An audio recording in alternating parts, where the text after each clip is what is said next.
Hello everyone, I am Dr. Lalit Maini from Dr.Lalit Medical College, Professor of Orthopaedics. I will be talking on management of trauma during the COVID-19 pandemic. Definitely, the pandemic has brought a new normal to our lives, and the new normal has been ever evolving. So when it all started, we could realize that there was a need for change.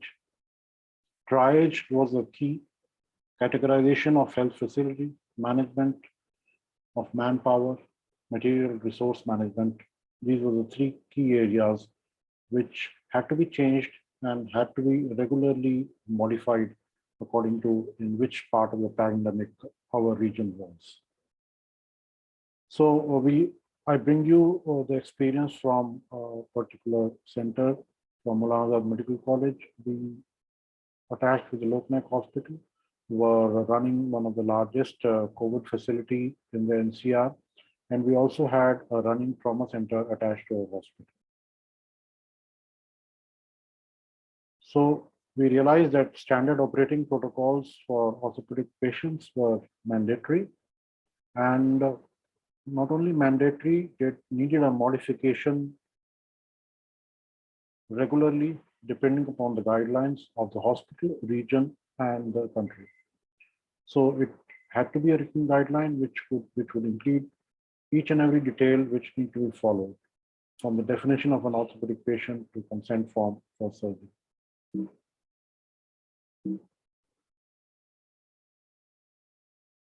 So defining the orthopedic inpatient, so that was the key. Orthopedic OPD in our institute was stopped. However, the trauma follow-up continued in the trauma center, and the inpatients had to be clearly defined who are coming up to our institute, and they were the bare minimum which could not be tackled otherwise.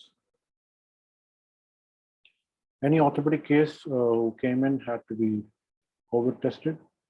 It could be either negative, positive, or awaiting.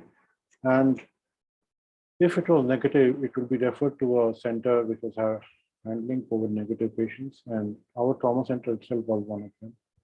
And if positive, depending upon the injury, they would be taken up. We had a particular written protocol for triage, and one new thing which had come in was documentation. So anything which was happening was either being documented on paper and also on Google Forms, because reports had to be generated and forwarded to the relevant authorities. We had to list our emergency surgeries, and these were them which had to be taken even if the COVID report was not with us. And they would be taken as COVID positive. The procedures would be done by all the protocols which were at present relevant at our institute. And then once the report came, they would be segregated into either positive or negative follow-up. Then were the emergent surgeries, which had to be decided in consultation with either at least two faculty members together, whether we need to go ahead and do them, or they can be sort of halted, managed in a different way. This was subjective and needed a case-based approach. And the difference from emergent was in this: after sending the test, we would wait for the COVID-19 report, and if the report came positive, we would have to take in a call: are we going to follow the same protocols for care, or they need to be modified, and we need to wait for the patient to get negative. And the third possibility would be that we go ahead with the surgeries, but do what we do like in the emergent cases. Minor procedures were done, and they had to be done in designated ward area with all precautions and consent, and to be done under supervision. For fractures, the arm area, everything was conservative. Exceptions were open fractures, neurovascular injury, and dislocations. The forearm area, we used the hematoma block to get the closed ductions, and again the exceptions were the same. Below elbow, the hand area, body strapping or plasters and splints were used. So practically, except for open fractures, neurovascular injury, and dislocation, upper limb was totally conservative care. Pelvic fractures, external fixators, if and when required. All other limb injuries in the thigh region would go for a PV splint or homosplint with skin traction, and exceptions would be open fractures, neurovascular, or dislocation. Fracture patella would get a cylinder slab. The leg segment, limb elevation, swelling is an issue, observation if required, and then care according to the fracture pattern. Foot and ankle, below, you would observe, give hematoma block, do your splintage, and then manage. Cervical spine injury, neurology was one of the indications for surgery, especially if it was a polyquina or an acute epidural abscess. Although the primary care would be on the splintage and various types of traction which can be used. So protocols were made for having special corridors between red, green, and yellow, meaning that positive, negative, and maybe gone for tested. And PP were categorized according to in positive, negative, and unknown scenarios, and all these instructions were pasted at various places.